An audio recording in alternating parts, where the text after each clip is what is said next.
Okay, bismillahirrahmanirrahim. Assalamualaikum warahmatullahi wabarakatuh.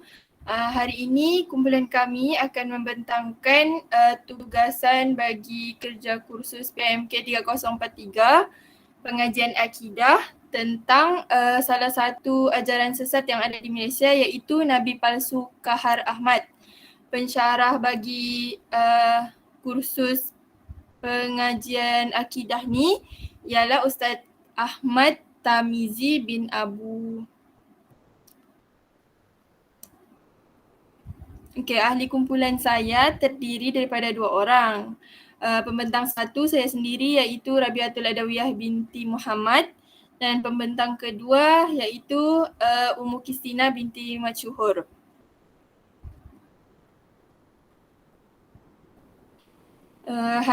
Dalam tugasan ni kami akan mengupas tentang pengenalan latar belakang elemen kesesatan dan langkah mengatasi ajaran sesat itulah.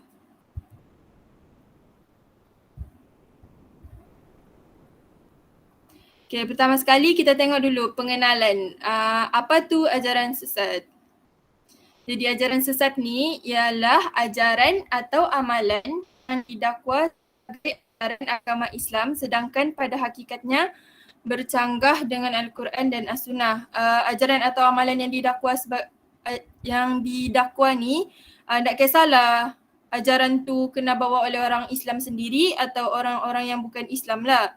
Lepas tu dia bukan je bercanggah dengan Al-Quran dan As-Sunnah tapi dia juga dah ikut aswaja lah, ahli sunnah wal jamaah.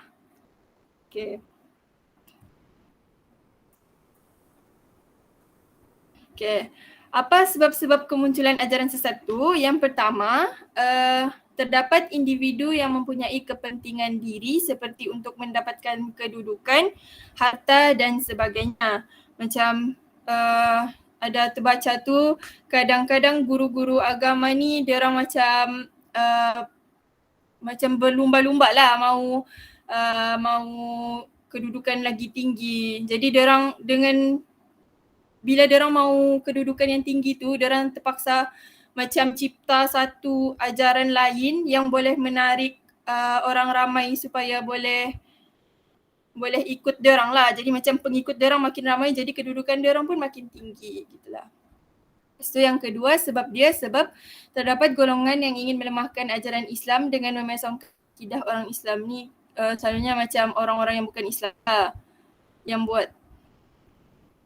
Seterusnya kita tengok ciri-ciri ajaran sesat. Yang pertama, mencemarkan kesucian Al-Quran dan Al-Hadis. Contohnya macam memansuh, mengubah, artikai atau buat tafsiran menyeleweng terhadap Al-Quran dan Hadis lah. Lepas tu yang kedua, mengubah prinsip-prinsip asas dalam akidah Islam macam mendakwa untuk satukan semua agama termasuk Islam ke dalam agama baru atau mendakwa semua agama tu sama macam ajaran Bahai itulah. Lepas tu yang ketiga, mendewa-dewakan pemimpin sehingga menganggapnya bersifat maksum sebagai Imam Mahdi, sebagai Nabi, sebagai Tuhan atau jelmaan Tuhan. Lepas tu yang keempat, menolak perkara yang qat'i dalam Islam. Contohnya macam hapuskan jihad lah. Lepas tu mengubah bentuk-bentuk ibadat. Contohnya macam mengurangkan ibadat puasa kepada 19 hari dan bersolat hanya dengan niat. Lepas tu mengubah konsep dosa dan pahala macam memberi kuasa penebusan dosa kepada seseorang. Lepas tu mendakwa boleh melakukan perkara-perkara pelik yang bersangkutan dengan perkara-perkara ghaib.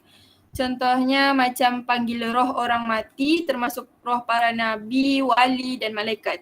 Lepas tu mendewa-dewakan sesuatu selain Allah Subhanahu Wa Taala. Contohnya menyeru nama-nama orang yang telah meninggal dunia di dalam doa atau jampian atau sebagainya lah.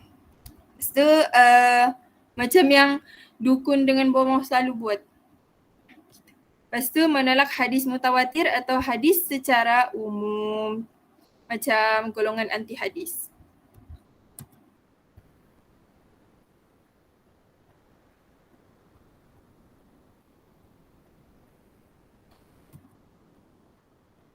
Okay, lepas tu kita tengok latar belakang ajaran sesat yang dipilih. Kumpulan kami memilih ajaran sesat Nabi palsu Kahar Ahmad atau Rasul palsu. Okay, inilah muka Kahar Ahmad tu kan. Jadi biodata dia, nama panjang dia Haji Abdul Kahar bin Abdul Jalal. Lahir pada 27 April 1950 di Hulu Klang, Selangor. Lepas tu dia ni merupakan bekas pesara Zul Negara. Dia sekolah sampai darjah 5 je. Lepas tu dia ikut kelas agama dengan bapa dia dan belajar agama pun dengan bapa dia. Lepas tu jadi imam masjid di Hulu Klang. Lepas tu anggaran pengikut fahaman dia lebih kurang macam 97 orang dan dalam 97 orang tu kebanyakannya dia orang ni tiada asas dalam pendidikan Islam lah dalam diri dia orang. Lepas tu dia ni sebar fahaman sesat bermula daripada rumah dia baru dia pergi tempat lain. Lepas tu mendalami Al-Quran dan kitab terjemahan bersendirian tanpa orang lain lah. Tanpa orang-orang yang lebih berpengetahuan. Okay, sekarang kita tengok sejarah perkembangan ajaran Haji Kahar ni. Okay, perkembangan ajaran Haji Kahar ni dia bermula dari rumah Haji Kahar sendiri di Kampung Kemensah, Hulu Klang, Selangor. Lepas tu Haji Kahar ni dia ambil 2 pendekatan untuk sebarkan dia punya ajaran ni lah. Satu daripada ceramah, satu lagi guna blog. Yang ceramah tu dia guna bila dia mau sebarkan ajaran tu dekat orang-orang yang terdekat lah. Tapi blog ni dia buat untuk orang-orang yang jauh dari dia supaya dia boleh tarik lagi ramai pengikut lah. So, kegiatan dia ni dimulakan di rumah para pengikut kanannya di sekitar Selangor serta Kuala Lumpur. Anggaran pengikut ajaran Haji Kahar ni pada peringkat awal mula-mula tu 20 dulu. Lepas tu individu-individu tersebut berasal daripada Selangor dan Kuala Lumpur. Jadi lepas 20 orang tu makin bertambah sampai dah jadi 97 orang. Lepas tu majoriti pengikut ajaran Haji Kahar ni dia orang kurang ajaran agama Islam lah. Dia orang pengetahuan dia orang tentang agama Islam ni tak berapa lagi lah.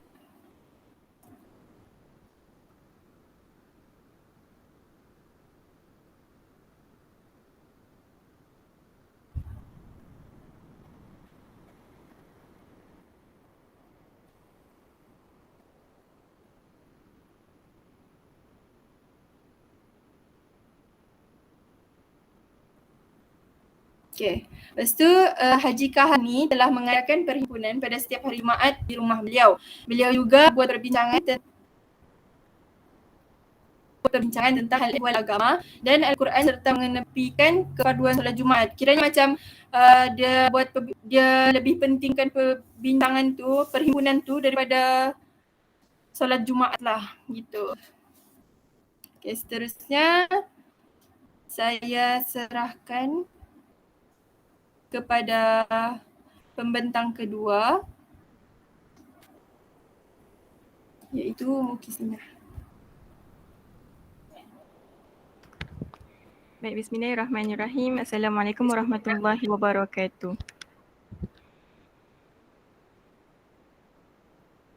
Okey, seterusnya saya sebagai pembentang kedua untuk menyambung perbincangan tentang Nabi palsu Kahar Ahmad. Jadi saya akan membincangkan tentang elemen kesesatan dalam ajaran sesat tersebut.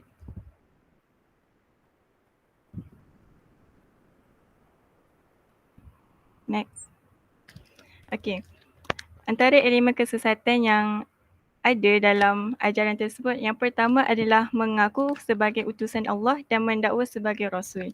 Jadi maksud kat sini beliau ni mendakwa Tuhan ni yang melantiknya untuk menjadi Rasul Melayu menerusi surah Yasin dan surah Ibrahim ayat yang keempat. Yang kedua, menerima wahyu Allah seperti mana Rasulullah di Bukit Kemensah. Dia juga mengaku yang dirinya diterima wahyu daripada Allah yang diturunkan di Bukit Kemensah sebagaimana dialami oleh Rasulullah SAW. Yang ketiga adalah mengarang buku Al-Furqan yang mana ianya sangat bercanggah dengan Islam. Seterusnya, Al-Quran pada hari ini bukan Al-Quran yang sebenar. Dia juga tidak percayakan yang Al-Quran yang ada sekarang ni sebagai Al-Quran yang sebenarnya. Pada dia, Al-Quran yang ada sekarang ni adalah sebagai catatan sahaja. Dan pada pendapat dia juga, Al-Quran ni sebenarnya berada di atas langit, iaitu di Lauh Mahfuz. Itulah sangat sesat. Seterusnya, tidak mempercayai hadis dan mengatakan bahawa hadis sekarang adalah rekaan manusia semata. Golongan ahli hadis ni termasuk ahli sunnah wal jamaah ni sebagai satu rekaan manusia selepas kewafatan Rasulullah. Mereka ni tak percaya hadis selepas wafat Rasulullah ni dan menganggap sebagai satu rekaan manusia. Seterusnya adalah solat 5 waktu tidak diwajibkan. Bagi dia sembahyang tu memadai dengan membuat kebaikan dan menjauhkan diri dari kemungkaran sahaja. Seterusnya, solat Jumaat tidak perlu dan digantikan dengan majlis yang diketuai oleh beliau sendiri. Seterusnya, haji boleh dilakukan bila-bila masa tanpa perlu ke Mekah. Dan yang terakhir adalah mendapat ma'unah atau pertolongan serta perlindungan Allah melalui pemberian mukjizat. Contohnya, ketika hujan turun, waktu ketika hujan turun ni beliau tak akan terkena hujan. Dan kononnya menganggap mendapat perlindungan daripada Allah SWT. Baik. Seterusnya,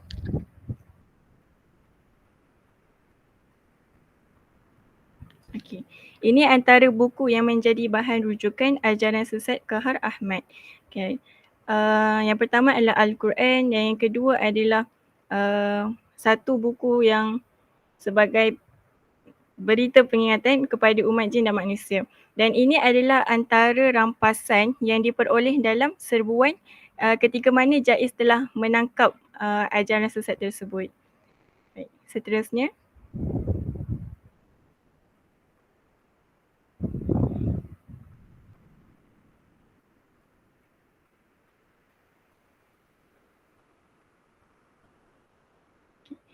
Seterusnya kita mengupas tentang langkah mengatasi ajaran sesat.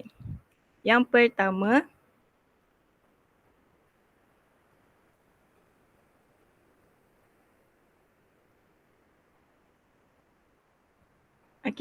dari sudut usaha terbahagi kepada 4. Yang pertama adalah individu, masyarakat yang bertanggungjawab. Yang ketiga bagi pihak ibu bapa dan yang terakhir adalah bagi pihak kerajaan. Yang pertama adalah individu, iaitu mestilah mencari dan menuntut ilmu agama dengan lebih mendalam. Iaitu melengkapkan diri dengan kefahaman Islam yang sebenarlah. Contoh pengaruh dan kesannya adalah pengaruh ajaran sesat ni kita dapat tangkis dengan kefahaman Islam yang sebenar melalui proses pembelajaran sama ada formal ataupun tidak formal. Yang kedua adalah masyarakat yang bertanggungjawab, iaitu memperbanyakkan pelaksanaan aktiviti keagamaan. Jadi ajaran Islam ni mestilah sentiasa didedahkan kepada masyarakat melalui pelbagai kaedah. Contoh media cetak, media sosial, elektronik, ceramah, forum dan sebagainya. Yang ketiga bagi pihak ibu bapa pula untuk mendidik anak untuk mengikuti aktiviti keagamaan. Jadi sebagai penekanan yang khususlah, ibu bapa ni mestilah mengambil berat tentang pendidikan agama bagi anak-anak, baik lelaki ataupun perempuan. Dan juga hendaklah mereka ni mengambil berat tentang kawalan yang sewajarnya ke atas apa yang gerak-geri anak-anak supaya mereka ni tidak menyeleweng dari segi akidah dan amalannya. Dan yang terakhir adalah kerajaan, iaitu menggubal undang-undang negara. Contohnya adalah membaiki sistem penguatkuasaan terhadap aduan yang boleh dibuat oleh orang ramai. Antaranya antara penguatkuasaan yang pihak kerajaan boleh lakukan adalah hukuman bunuh. Contoh yang telah dilaksanakan oleh Khulafa Ar-Rashidin terhadap pengamal ajaran sesat yang mana mereka ni mengaku mereka Nabi. Dan ada juga hukuman dan denda Contoh yang terdapat dalam Enakmen Jenayah Syariah Selangor 1995 ataupun penalti 356 yang digelar dari Akta 559 boleh dikatakan gagallah membendung secara tuntas gejala ajaran sesat ini. Jadi sistem pemulihan ni sangat-sangatlah diperlukan. Okay, seterusnya.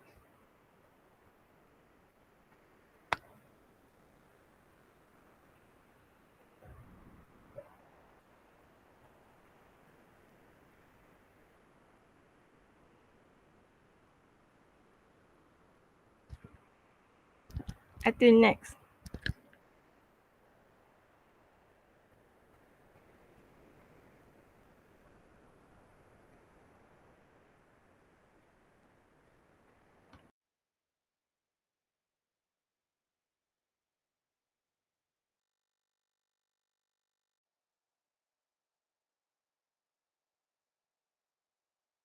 Okey, yang terakhir adalah kesimpulan.